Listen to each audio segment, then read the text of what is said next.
Villa Hari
साठविला Hari जिही हृदय मंदिरी तुका मने चित्त करारे निर्मळ येऊनी गोपाळ राहे तिथे.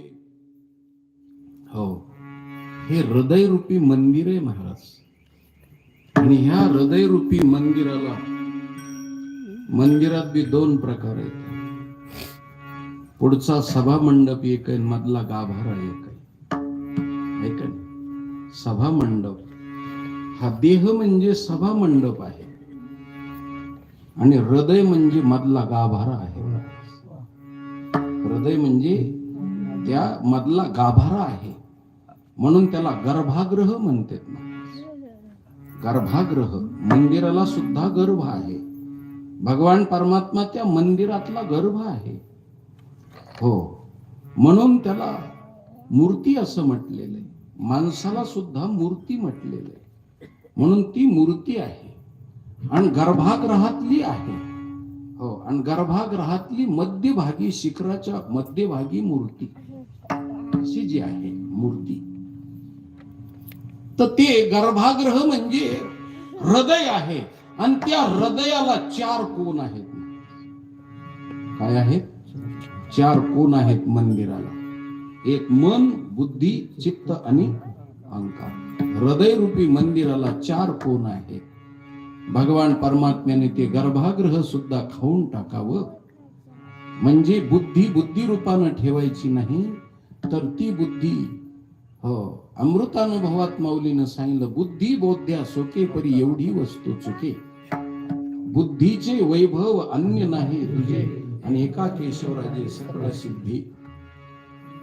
ती बुद्धी पूर्णपणे देवाला समर्पित झाली पाहिजे.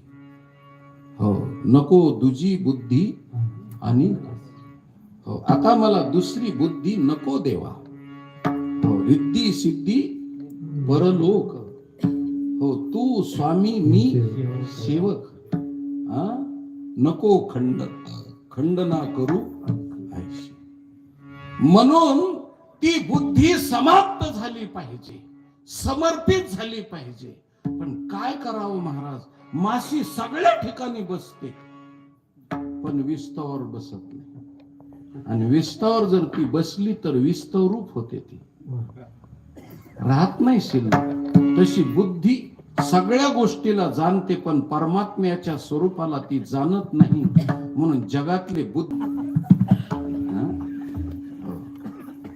तर कीर्तनामध्ये प्रेत मांडल्यासारखं होतं.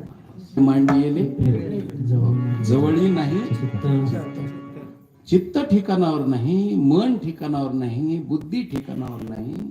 ह्या सगळ्या गोष्टी माझे चित्त तुझे पायी राहे ऐसे करी काही. ते चित्त चिद्रूप झालं पाहिजे. मन हे मनपणानं न शिल्लक राहता निस्मनस्क स्थिती झाली पाहिजे. आणि बुद्धी देवाला समर्पित झाली पाहिजे. याच्यावर खूप मोठा विषय मला सांगता येईल, खूप मोठा.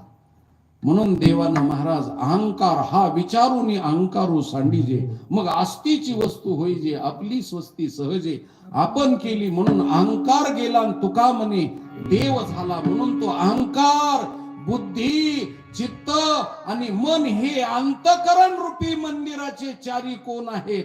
आणि हे सगळे देवानं खाऊन टाकावेत महाराज. आणि गोपीचे सगळे खाऊन टाकले होते, गवळणीचे सगळे खाऊन टाकले होते.